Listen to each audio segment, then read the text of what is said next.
चंद्रकांत यांचं भावविश्व. चॅनल सुरू करण्याच्या आधी मीही तुमच्यासारखेच बराच वेळ ऑनलाईन राहायचो. पण तिथं फक्त राहायचे अदानी, अंबानी, 2000 करोडचे मालक, 2000 करोडच्या मालकिणी. आपल्यासारखं नसायचं ना कोणी.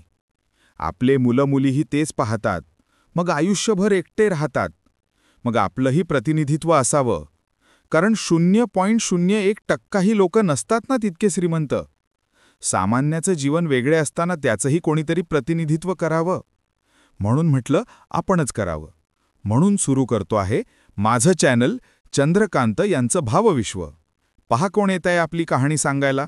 चंद्रकांत यांचे भावविश्व चॅनेल सादर करीत आहे नवीन कहाणी. कहाणीचं नाव आहे भारती. भारती तुमच्या आमच्यासारखीच मुलगी.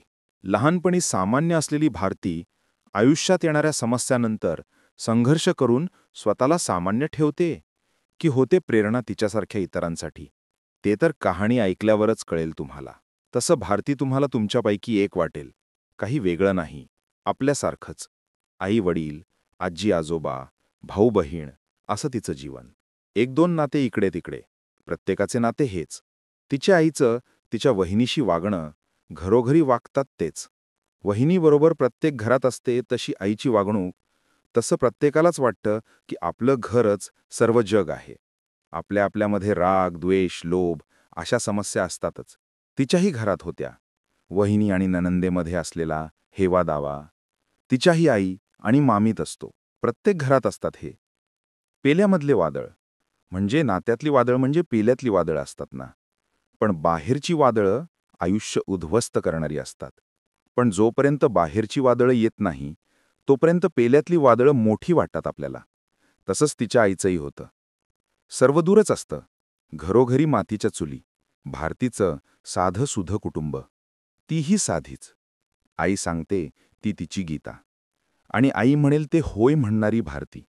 थोडीशी आळशी, थोडीशी गर्विष्ठ, इतर मुलींप्रमाणेच. मुलांचे शी धुण्यालाही घाण समजणारी, शी धुवायला नाही म्हणणारी, आवडत नाही म्हणून नाक मुरडणारी, आपल्याला हवं तेच मागणारी, जगात चालू आहे ते करायला सांगणारी, आपल्यापैकीच एक वाटणारी. मग भारतीच्या आयुष्यात समस्या येतात. पण त्या समस्यांना घाबरून जात नाही ती, तर सामना करते. स्वप्न तुटलं म्हणून स्वप्न पाहणं ती बंद करत नाही. पडते, पण पुन्हा उठते, पुन्हा स्वप्न पाहते. फक्त पाहतेच नाही तर पूर्ण करण्याचा प्रयत्न करते. आपल्यापैकी बरेच लोक एकदा पडले की पुन्हा उठायला तयार नसतात. हल्ली लग्न इतकी उशिरा होतात की बऱ्याचदा माणसाकडे तितका वेळही नसतो. एकदा तुटलेली घडी पुन्हा बसवण्याचा, पण डोळे उघडतात तेव्हा सकाळ समजायची आणि करायचा प्रयत्न. पडणं आपल्या हातात नसतं, कारण बऱ्याचदा आपण नाही पडत, लोक पाडतात. पण पडलं की उठायचंच असतं. हाताला घाण लागली तर हात धुवायचा असतो, कापायचा नसतो. आणि आलं अपयश तर शिकायचं असतं. पण अपयशानं आपण खचून जातो आणि ते मनात ठेवतो. कोणत्याही दलदलीपेक्षा भुसभुशीत असतं मनाचं ते दलदल. एकदा फसलो मग बाहेर तर निघत नाही, उलट फसत जातो माणूस. आणि सोडला संघर्ष, प्रयत्न थांबले की मग तर संपलं सर्व. कारण प्रयत्नही चालू राहणे गरजेचे असतात. चालत राहणं महत्त्वाचं असतं. आपण थांबलो की आयुष्य थांबतं. पण आपण आपलं दुःख कवटाळून बसतो. त्या दुःखाबरोबर जगायला पाहतो. पण सुखी व्हायचं असलं तर दुःख दूर करूनच सुखाचे स्वप्न पाहता येतात. नवीन अक्षर लिहायचे असले तर जुनी अक्षरं पुसायची असतात. पुन्हा नव्याने सुरुवात करायची असते. पुन्हा स्वप्न पाहायचं असतं. भारती पाहते आणि ते स्वप्न प्रत्यक्षात पूर्ण करण्याचा प्रयत्नही करते. तिच्या त्या प्रयत्नांचीच कहाणी आहे भारती. पहा, काही शिकवते का तुम्हाला? आयुष्यात समस्या येतील. असंही होईल की विश्वास ठेवणारा तुमचा घात करेल. कारण विश्वास ठेवणं सोपं असतं. विश्वास जपणं कठीण असतं. म्हणून तोडतात लोक. पण आयुष्यात विश्वास ठेवायला पाहिजे, तोडण्यापेक्षा. आणि तोडला कोणी तर पुन्हा संघर्षाने उभं राहिला पाहिजे, रडण्यापेक्षा. कारण पडल्यावर तर लहान मुलंही पडून राहत नाही. आपण तर मोठे झालो आहोत, आपल्याला तर सर्व कळत असतं. पण कुठे आपण तसं करायला आणि संघर्ष करायला तयार होतो. कळतं पण वळत नाही, अशी आपली स्थिती. म्हणून होते आपली ही दुर्गती. पण एकाचा संघर्ष पाहून, एकाचा विजय पाहून दुसऱ्यालाही विजय मिळवता येऊ शकतो. अशी मती व्हावी आणि दुर्गती होत असलेल्या आयुष्याला काही गती मिळावी. इतकं करते का भारती? इतकंही करू शकली तर मी माझ्या लिखाणानं काही साध्य झालं असं म्हणेल मी. तसं धर्मेंद्रचं एक गाणं आहे, गाडी बुला रही है सिटी बजा रही है. गाडी बोलवत राहते, शिट्टी वाजवत राहते. पण आपण चालू गाड्यांमध्ये बसायला पाहतो, म्हणून सुटतात त्या. बसून राहतो, त्याची सुटते. पळून गाडी पकडतो, त्याला गाडी भेटते. गाडी बुला रही है सिटी बजा रही है, चलना ही जिंदगी है चलती ही जा रही है. असं ते गाणं होतं. आयुष्य चालूच असतं, फक्त आपल्याला त्याच्याबरोबर चालायचं असतं. मागे राहिलो असलो तर पळत सुटायचं. मग पहा, गाडीही भेटेल आणि स्वप्नांचे स्टेशनही लागतील त्यात. मग करायची सुरुवात भारतीच्या कहाणीबरोबर. तिच्या आयुष्यात कोणते कोणते स्टेशन येतात आणि भारती काही शिकवते का आपल्याला? मी लिहिताना मला जाणवलं, सर्वांच्या गाड्या शिट्ट्या मारत असतात, पण आपण उठायला तयार नसतो. पडलो तर उठायचं आणि पळत सुटायचं. पहा, गाडी भेटते आणि स्वप्नही भेटता की नाही तुम्हाला, हेच शिकवते भारती. पडायचं, दुःख झालं तर रडायचं, पण पुन्हा उठायचं आणि लढायचं. कारण रडणाऱ्याचा नाही, लढणाऱ्याचा विजय होतो. रडायचं नाही असं नाही, पण उठायचं आणि पुन्हा पळत सुटायचं. मग पहा, आयुष्य भेटतं की नाही. भारती आयुष्यात पडते, पण उठते आणि पुन्हा धावत सुटते. तिला कळतं. तुम्हालाही कळू द्या. पहा, काही शिकवते का भारती? चला, भरपूर झालं. सुरू करू माझी कहाणी, भारती. भारती, मी भारती. तसं स्वतःला सामान्य म्हणायची पद्धत असते. त्याच्याने आपण किती जमिनीवर पाय ठेवून आहोत असा काही लोकांना दिखावा करायचा असतो. पण कुणीही असो, आपल्या नजरेत आपण कधीच सामान्य नसतो. आपण असतो खास. स्वतःला सामान्य म्हटलं तर जग म्हणेल समोरची व्यक्ती डाऊन टू अर्थ आहे.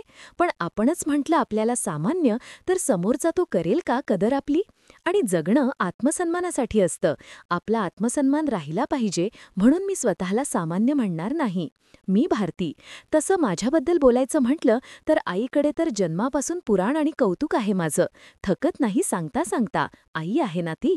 पण माझ्या तोंडाने माझी स्तुती. मला तर बरं वाटेल, कुणाला आवडत नाही आपली स्तुती. पण तुम्ही म्हणाल, माकड म्हणतं तशी गत नाही करायची सुरुवातीला, म्हणून नाही करत तसं काही. पण तरी सुरुवात करते. मी भारती, भारती अरुण कदम. अरुण कदम यांची मोठी मुलगी.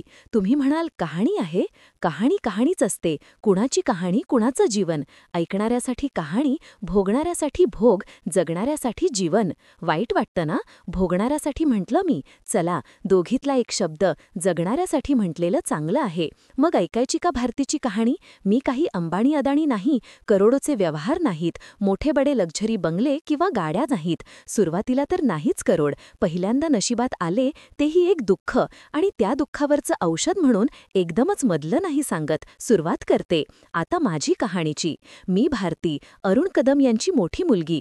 लहानपणी ओळख म्हटलं तर स्वातीची मुलगी, मालतीची नात, दीनानाथ कदमांची नात, अरुणची मुलगी. लहानपणी हे 4 नाते एकदम जवळ होते. मामाही होते मला. पण आई बाबा, आजी आजोबा जीवनात होते. माझे आजोबा आजी सोडायचं नाही, कुठेच जाऊ द्यायचं नाही. माझी नात माझ्याजवळ. आजोबा खूप प्रेम करायचे. सुरुवातीला मग आणखी मुलं झाली. हळूहळू प्रेम वाटलं गेलं. भावाचा जन्म झाला तेव्हा तर असं वाटलं की काही प्रमाणात आटलंच, कारण मुलांवर जास्त प्रेम असतं. वंश चालवतात न ते, वंशाचे दिवे आजी आजोबांना हवे हवे. माझ्या आईबाबांनी कधी मुलगा आणि मुलींमध्ये फरक केला नाही. त्यांना दोघी सारखेच होते. बाबांनी आम्हा तिघी बहिणींना शिकवलं. सुरुवातीला मी BSc कम्प्युटर शिकले. BSc झाली. पुढे काय? तर आजोबा म्हणाले, बस झालं शिक्षण, शिक्षणापेक्षा लग्न महत्वाचं. मी थोडी नाराजी व्यक्त केली. मला शिकायचं आहे. आजोबा, गप्प बस, शिकायचं तर नवऱ्याच्या घरी शिक. इथं जितकं शिकायचं तितकं शिकवलं आम्ही. मी, आजोबा मला शिकायचं आहे. लग्न करून शिकवेल कोणी? तर करून द्या माझं, मला काही हरकत नाही. मुलं पाहणं चालू होतंच. तशी तर पहिलेच यायची. पण शिक्षण कंप्लीट करून घेऊ म्हणायचे बाबा आणि आई. कुणावर काय वेळ येईल सांगता येत नाही. शिक्षण असलं तर माणूस काहीतरी करू शकतो. म्हणून शिक्षण पूर्ण केल्यावरच लग्न करू, बाबा म्हणायचे. आजोबा तर तेव्हाही म्हणायचे, शिक्षण काय रे, तुझ्या आधीच का शिक्षणच होतं का? आम्ही नाही केला का संसार? आई खूप बोलायची नाही, पण माझ्या बाबतीत बोलली. तुमच्या वेळेस इंग्रजांचा काळ होता. दगड मारला तर 10वी पास मुलाला लागला तर कौतुक व्हायचं. आता ग्रॅज्युएशन सामान्य झालं आहे. काळ आणि वेळ फरक असतो. प्रत्येक वेळेस एकच नियम नको लावायला. हल्लीचा काळ काही चांगला नाही. कुणाच्या नशिबात काय लिहिलं माहीत नसतं. गरज पडली तर काहीतरी हातात हवं. माझ्या मुलीचं नुकसान करू नका. आजी आजोबांनी कितीही राग केला तरी बाबांचा सपोर्ट राहायचा आईला. बाबा आजी आजोबासमोर नाही बोलायचे, पण एकट्यात म्हणायचे, बरं केलंस तू, माझी हिंमत होत नाही, पण तू बोल ते चांगलं करतेस. आई चिडायची त्यांच्यावर, मी करते ते तुम्ही करायला पाहिजे, तुमचीही ही मुलगी आहे ती. पण मी होती भारती, नव्हती स्वार्थी. चांगला मुलगा आला तर करील लग्न म्हटलं होतं आजी आजोबांना, आणि आला चांगला मुलगा. सॉफ्टवेअर इंजिनियर होता. वडीलही मोठे वकील होते त्याचे. नाही म्हणायचं कारण नव्हतं. शिकवायचीही जबाबदारी घेतली त्यांनी. मग मी हो म्हटलं. मी भारती, नव्हते स्वार्थी. आपल्यानंतर 2 बहिणी आहेत, कळत होतं मला. लग्न ठरलं होतं, पण कोणती तरी अडचण होती म्हणून लांबणीवर पडलं होतं.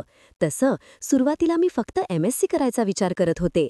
पण सासरे वकील असल्याने ते म्हणाले, बेटा MSc कशाला करते, लॉ कर. मी वकील आहे, घरातलं काम सांभाळशील, माझ्यानंतर माझ्या कामात हातभार लावशील. पुण्याला राहायचे सासरे, इथे शिक म्हणाले. पण आजोबा लग्नाच्या आधी मुलीला सासऱ्याकडे ठेवायला आणि मुलाच्या घराच्या जवळ ठेवायला तयार नव्हते. तसं काही करायला विरोध होता त्यांचा. पुणे नाही तर मग दुसरं जवळ कॉलेज होतं औरंगाबादला. आम्ही जालनाला राहत होतो. औरंगाबादला होतं कॉलेज, आम्ही जालनाला राहायचं. औरंगाबाद जवळ होतं आणि औरंगाबादमध्ये मामा राहायचा माझा. आई म्हणाली, भारती, मामाकडे राहा. मी म्हटलं, राहते. आई, अभ्यास, एक अभ्यास, काहीच करायचं नाही. मामी बसल्या जागी सर्व गोष्टी देईल, तू फक्त अभ्यास करायचा. मामीचं काम आहे तुला हवं ते जागेवर द्यायचं. मी बहीण आहे आणि ती बायको, आपलं नातं मोठं आहे. काही बोलली तर सांग मला, मग पाठवते तिला घरी. घाबरायचं नाही बेटा, पाहिजे ते करायचं. आई आहे तुझी, तिला जागेवर मागायचं सर्व. फार गर्व झाला होता मामीला, मुलगा झाला होता पहिला तर. आता दिली आहे तिच्यासारखी मुलगी, खिरोचनी मिरची. बाबा म्हणाले, स्वाती, काय मूर्खपणा आहे, एवढूशा लेकराला बोलतेस तू. आई, ते लेकरू काय काय बोलत अजून अंड्याच्या बाहेर आलं नाही, तुम्ही ऐका मग कळेल. आई कधी म्हणत नाही गप्प बैस म्हणून, आणि तुम्ही बायकोला गप्प करत आहात. तुम्हाला तीच गोड लागते, लग्न केलं असतं तिच्याशी. बाबा, लग्न तुझ्याशी करून टाकलं होतं ना, नाहीतर तू नेलं होतं. तुझ्या भावाच्या लग्नाच्या वेळेस पाहायला आवडली होती मला. मी म्हटलं नव्हतं का, आवडली म्हणून. आई, लाज वाटू द्या ना जरा, बरोबरीची मुलगी आहे समोर बसलेली. तुमच्यासाठी निवडायला नेलं होतं का, की लागली आवडायला, पारखच नाही. बाबा, खरं आहे तुझं. तुला पाहिल्यावर बऱ्याच लोकांनी म्हटलं होतं मला, चुकीचा निर्णय घेतला. किती पारखी असताना लोक, पण चालत नाही ना आपलं वेळेवर डोकं. तुला निवडलं, चुकला आहे माझा निर्णय. आई, शहाणपणा करू नका, चांगल्या आणि वाईटमधला फरक ओळखा. मी चांगली आहे, भेटली असती कोणी मग कळलं असतं कसं आहे जग म्हणून. सुख भेटत आहे सुखानं जग बाबा, मी आहे संसार करते आहे. नाहीतर सासू सासऱ्यांच्या हाताखाली इतकं सहन करेल का दुसरी कोणी. मी होते म्हणून संसार झाला तुमचा. माझ्या जागी दुसरी असती तर कळलं असतं, आणि जी आवडली ना ती असती तर तुम्हाला सर्वच या जन्मी कळलं असतं आणि मुक्त झाले असते तुम्ही. याच जन्मी देवही म्हणाला असता, खालीच भोग भोगले माणसांन. माझी वहिनी काही सोपी नाही बेटा भारती. मी सांगितलं, लक्षात ठेव. आपलं नातं मोठं आहे, मामा आहे तो तुझा आणि ती मामी, समजली ना. काही घरून आणून देत नाही की बोलेल. तिच्यापेक्षा तुझा हक्क आहे मामावर. तिच्याबद्दल प्रेमाची भावना आहे, तुझ्याबद्दल प्रेमही आणि कर्तव्यही आहे त्याचं, आणि भावनेपेक्षा कर्तव्य श्रेष्ठ असतं. तुला सुखी ठेवणं त्याचा कर्तव्य आहे. जे पाहिजे ते खाशील, जसं पाहिजे तसं राहशील, जसं पाहिजे तसं. बोलली ती काही, मग माझ्यापेक्षा कुणी वाईट नाही, सांगशील बोलली तर, मग पाठवते तिला तिच्या घरी. मी, आई, जागेवर मागीन सर्व, ताटही धुणार नाही. तुझी मुलगी आहे मी, कमी आहे का मी. बाबा, बेटा, मुलीची जात आहे तू, आता सासरी जाणार आहेस तू, कशाला आईच्या नादी लागतेस. आई, ऐकू न तो ग, तुझ्या बाबाला काही कळत नाही. सासरी जाणार आहे तर का मामाच्या घरीही सासरवास सहन करेल का माझी मुलगी. तिथं राज्य करायचं आहे तुला. आणि काही बोलली ती किंवा तिची पिल्ली, मला सांग, मग दाखवते तिला कशी राहते घरात. बाबा, किती घाण बोलते ग, पिल्ली काय म्हणते. आई, तुम्हाला माहीत नाही ती टिल्ली, माझ्या वहिनीची पिल्ली मांजर आहे ती, आईसारखीच. आई बोकी मांजर आणि ती तिची पिल्ली. बाबा, तुझ्याशी बोलणे म्हणजे पाप आहे. कसं गेलं रे माझं आयुष्य. आई, सोन्यासारख्या 3 मुली दिल्या, हिऱ्यासारखा मुलगा दिला आणि आता मलाच बोलता आहात? सासू सासरे बोलतात, सहन करते मी. म्हटलं नवरा आपला आहे, पण देवा रे देवा,